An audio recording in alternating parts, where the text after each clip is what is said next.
Hello viewers, Namaste. I'm Dr. Maitri, fertility expert, founder and clinical head of Maitrishri Fertility Center, Kukatpalli, Hyderabad.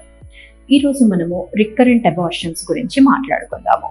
Recurrent abortions అంటే ఏంటి, ఇలా అవుతున్నప్పుడు ఏ కారణాల వల్ల ఈ అబార్షన్స్ అనేవి అవుతున్నాయి, దీన్ని మనం ఎలా ఎవాల్యుయేట్ చేయాలి, ఈ విషయాల గురించి మనం ఈరోజు తెలుసుకుందాము. నార్మల్గా రికరెంట్ అబార్షన్స్ అంటే ఎప్పుడైతే గర్భం అనేది నిలుస్తుందో, నిలిచిన తర్వాత అబార్ట్ అయిపోవడము, అంటే నిలిచిన తర్వాత పడిపోవడము, ఇలాంటి కేసు అనేది 2 లేక 3 సార్లు అనేది జరుగుతుంది. అంటే దానికన్నా ఎక్కువ సార్లు అయినా కానీ అప్పుడే రికరెంట్ అబార్షన్స్ అవుతున్నాయి అన్నట్టుగా వీళ్ళకి అంటామన్నమాట. సో ఈ అబార్షన్స్ అనేది మేజర్గా దేని కారణాల వల్ల, ఏ కారణాల వల్ల జరుగుతాయి? ఫస్ట్ వచ్చేసి చూసే మనకు మెయిన్ రీజన్ అనేది క్రోమోజోమల్ అబ్నార్మాలిటీ. అంటే బేబీలో క్రోమోజోమ్స్ అనేవి సరిగ్గా లేనప్పుడే మెజారిటీ కేసెస్లో ఈ అబార్షన్స్ అనేది జరుగుతుంటాయి.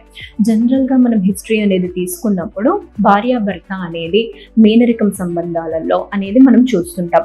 కాకపోతే కొన్ని కేసెస్లో ఈవెన్ మేనరికం అనేది కాకపోయినా కానీ బేబీలో అబ్నార్మాలిటీస్ వచ్చే ఛాన్సెస్ ఉంటాయి. ఎందుకంటే జనరల్ పాపులేషన్లో కూడా జీన్స్ కలిసే అవకాశము అనేది ఉండొచ్చు. దానివల్లే ఇలా అబార్షన్స్ అయ్యే ఛాన్సెస్ ఉంటాయి. అది ఎలా తెలుసుకోవాలి అంటే, ఇప్పుడు అబార్షన్ అనేది జరిగినప్పుడు ఆ ప్రోడక్ట్స్ని ఎగ్జామినేషన్కి పంపించాలి. దానిలో ఎటువంటి క్రోమోజోమల్ అబ్నార్మాలిటీ ఉంది అనేది తెలుసుకోవాలి. తర్వాత భార్యాభర్త ఇద్దరికి క్యారియోటైపింగ్ అనే టెస్ట్ అనేది చేయించాలి. క్యారియోటైపింగ్ అనేది చేసినప్పుడు కాకపోతే తెలిసేది ఏంటి అంటే, ఓన్లీ క్రోమోజోమ్స్ అనేవి 46XX, 46XY ఇవి ఉన్నాయా లేదా అనేది మాత్రమే తెలుస్తుంది టెస్ట్ ద్వారా. డీటెయిల్డ్ అనాలిసిస్ కావాలి అంటే మాత్రము కంప్లీట్గా కపుల్కి మళ్ళీ ఎవాల్యుయేషన్ అనేది చేయాలి. అంటే జెనెటిక్ టెస్ట్లు అనేవి వాళ్ళకి చేయాల్సిన అవసరం అనేది ఉంటుంది.